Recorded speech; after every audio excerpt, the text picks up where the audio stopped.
I have no compassion, care, or concern towards rapists. No, let them be damned. Sometimes the children will be like, okay, I'm going to go tell my mother, my father, and they're going to do something, and then they don't.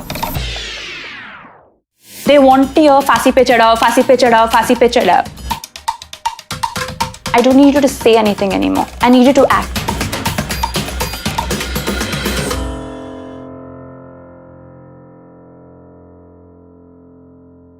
मुझे तो school वापस आना ही नहीं था. Param, go back to your place. Who's coming next? Shreya, आप आ जाओ.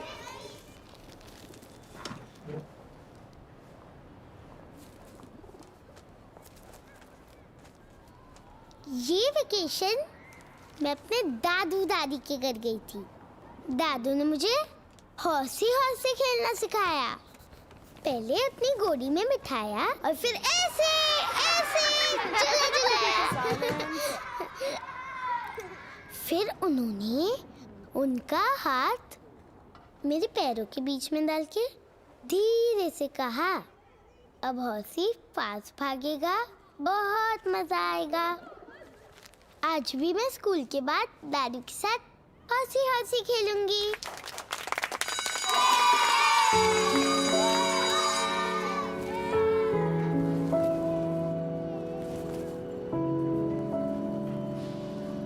Bye miss. Shreya.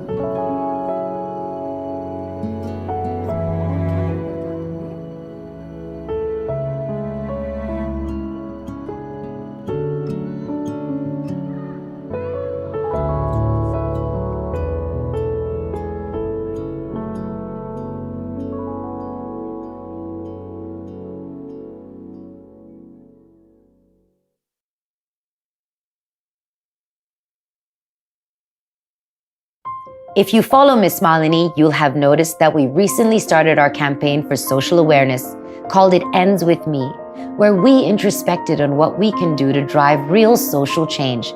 Because like you, we're tired of the inequality, discrimination, trolling, sexism, and violence we see in the news on a daily basis. And it's time for us all to do something about it. It's time for us to make the pledge that all of this ends with us. That's why my guest today is so important. She's a supernova of social activism, and she's doing it for the girls. Trisha Shetty is the founder of She Says, an online platform designed to rehabilitate and empower women to combat sexual abuse. And she's hell-bent on having the women of India heard and helped. I think everyone needs to hear what she has to say, so stay with us. Hey guys, today I'm sitting here with Trisha Shetty. She's the founder of She Says, and I am such a huge fan. I have to tell you, so I watched you on this panel and you were just a firecracker, and you were talking to like a host of people, as they do, you know, where you have like 15 people in boxes and you were telling everyone, I'm not done, let me finish, I have this to say. I want to know where this firebrand comes from, this courage, and why do this at all? When you get a call from a father that says, I have a 4.5-year-old child and she's been raped. I need help. I went to the hospital and they didn't treat my child properly. I need help. And you show up on ground and you visit the hospital with them. And when you see the kind of injustice and re-victimization that women, that survivors' families, that victims' families, that young children go through for no fault of their own, and that breaks you. But then, not showing up is not an option. That father shows up every time for the courtroom. He once had diarrhea and he called me to be like, ma'am, I have diarrhea. I can't show up to the courtroom. Is it okay? I said, don't worry about it. I'm going to be there. It's not a problem. He still showed up. He ran to the bathroom every 2 minutes, but he still showed up. Wow. When they show up after facing the worst kind of atrocities and injustice and don't lose hope and are resilient, that's where the drive and anger comes from. And then when I go to these debates and I see these politicians passing the blame game and saying, oh, when your party was in power, this is what you did to women, and don't look at us because at least we're not as bad as you. It's a disservice to women and children at large. But what do they say, like in their response? I mean, are they saying anything that's satisfying to you? What should they say? See, here's where I draw the line. I don't need you to say anything anymore. I need you to act. When you have elected officials who say women are like gold, if you expose them, they will get assaulted, or, men are men, they'll rape. or women politicians like Mamta Banerjee, and I have no issues taking names and naming and shaming, who after Suzette Jordan, the brave Park Street rape survivor, who said, call me by my name. Don't call me a Park Street rape survivor, call me by my name. She said, Ari, this woman could not have been raped. She's taking her name. This is a Maoist conspiracy. This is a stupid, silly incident. So when they do these things, I feel like it's incumbent upon us as, right holders, as tax-paying citizens, to call them out and say, I don't need you to come on record and apologize or say, I condemn this. This is why my statement was, I don't need you to condemn. We want answers. We want accountability. Make sure these people who hold such abominable views don't hold elected positions anymore, because they don't deserve to. I really want to know more about you. You studied law.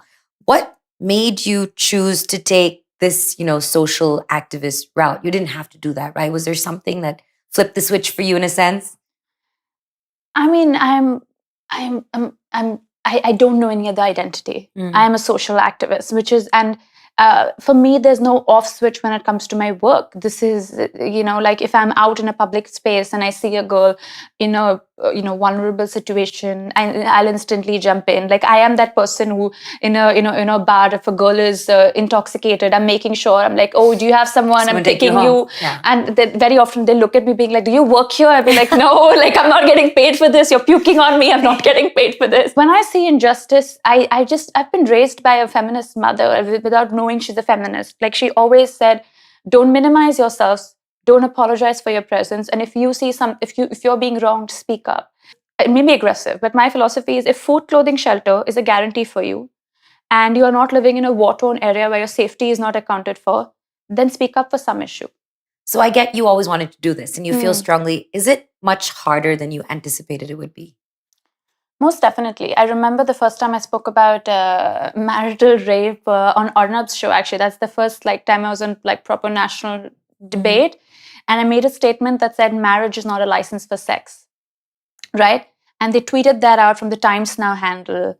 And the amount of vitriol and trolling I received right after that, and it was 99% hate, where I had to take a step back and go, question my sanity and what I was saying, because I was like, whoa, if there's so much hate, is what I'm saying wrong? But the thing is, was it only men or was it women as well? It's no. So there are a lot of prominent male rights activists who are women actually at the front line of this. So I wouldn't really, generalize just men.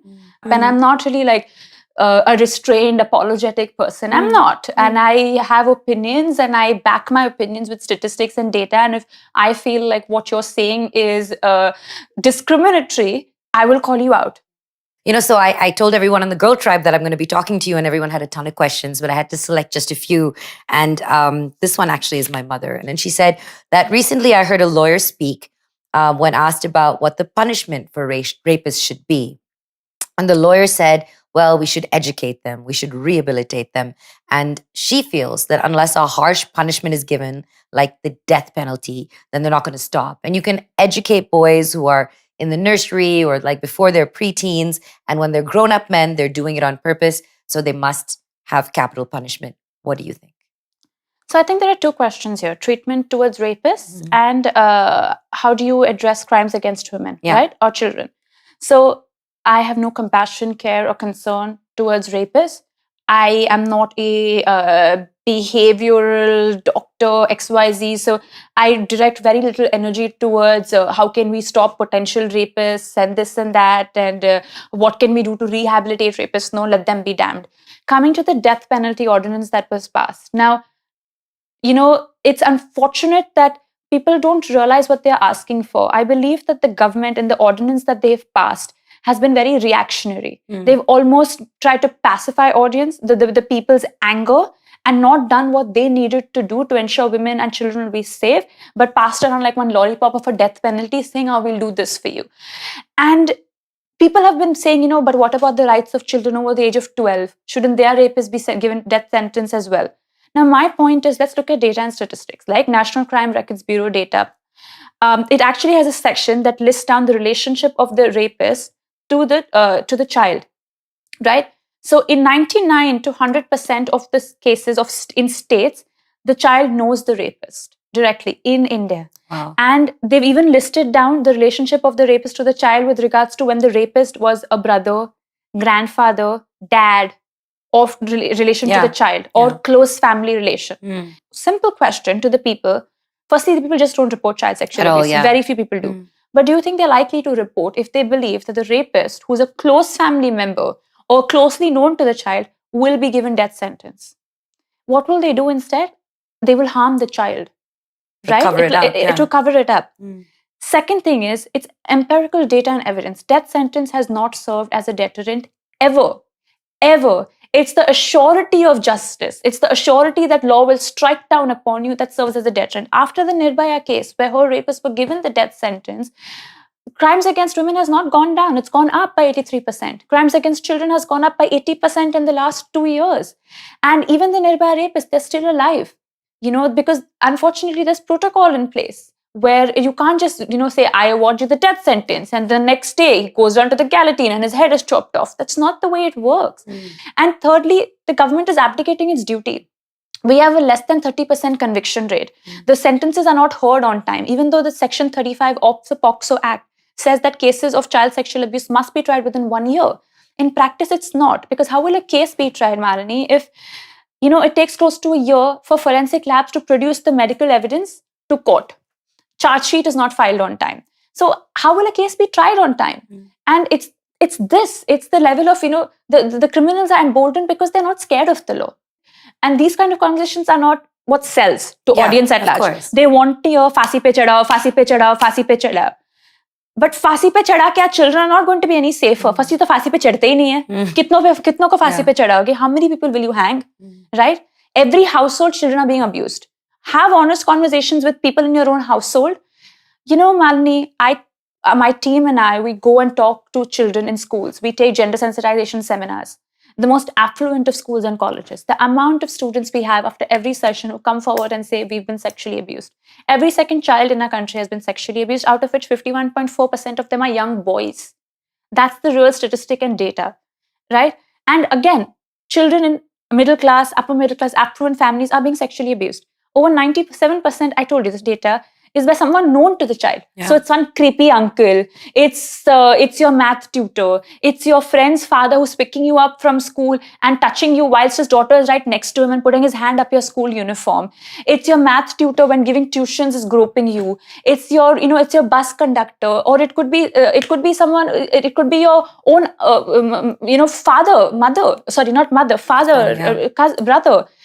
And these conversations become too uncomfortable. Yeah, and then these middle class, upper middle class families will say, ghar ki baat ghar pe rakho, family shame, child will get over it, child will forget about it, people will talk, society will talk, I'm doing this to protect my child. And to the parents who are still apprehensive, the POCSO Act, which is Protection of Children Against Sexual Offences, is a very strong act. In no way can you disclose the identity of the child, the identity of the parents, the area the child lives at, the locality, the school, any kind of identifying markers that may help you track the child or identify the child. You cannot disclose the name and identity. What happens is, as soon as somebody reports something, like suddenly the news is all over it. So the media has strict gag rules. More often than not, you pick up a child sexual abuse case in the papers, child's name is never disclosed. It's very friendly towards the child, the system. You don't have to go to the police station more than once. People in civilian clothes can come, take your statement, and once it's done, all the hearings is in-camera proceedings, which basically means it's not open to the public. The child has to go to a different room with the parents to give the statement, even to the magistrate, the judge, and the system is very child-friendly.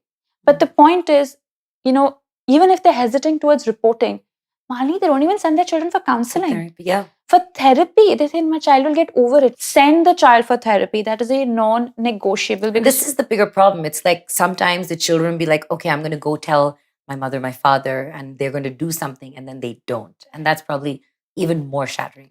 And that is exactly right. More than the abuse, it's the feeling of being let down by your own parents, that they didn't care enough. It's trauma, that's unaddressed trauma. You try and seek recourse elsewhere. And of course, it will strain a relationship when you feel let down by the person you trusted the most. And children don't buy excuses like, I don't report it because, a family will say something and concept of shame. Yeah. And I think we really need to switch that thing off about, if someone touches my body without my consent, it's not my shame to bear. It just isn't. And it's just not. And even, start having conversations about not asking the child just before you abused, what did you do? Because there's no way I can invite molestation, harassment, or abuse. No matter what, yeah. Correct. And there's no way I could have prevented it either.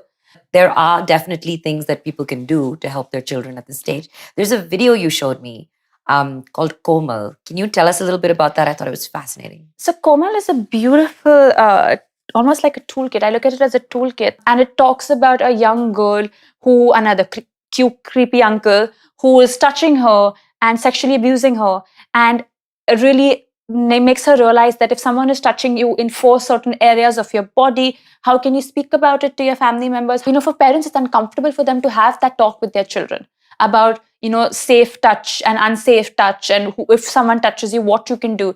So what they can instead do is go online, download this video and show it to your child and say, if this is happening to you, reach out to me. Trisha, your words blow my mind. And I could literally sit here and listen to you forever. And I really want to spend more time again. Thank you so much thank you for being here. And I think the Girl Tribe has learned so much from you today. And I'm going to ask you to do one thing for me. Yes. I ask everyone to put a pledge on the board, something that they pledge to do as a woman for women. So please, a pledge for me.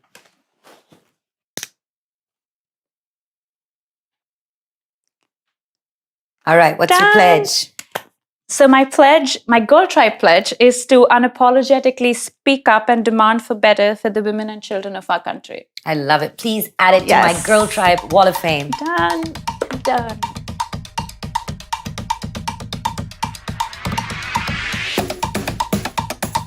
I really didn't do that as appealingly as I would have liked. The struggle is real, but this has been absolutely amazing. And I can listen to you for hours. And I can as well, because you have your own show. That is correct. Unapologetic Conviction on Twitter. I think that's amazing, because social media is going to spread the word for women everywhere. And Trisha's part of the tribe, and you've seen her. She puts comments up as well. So we're going to catch you right back there.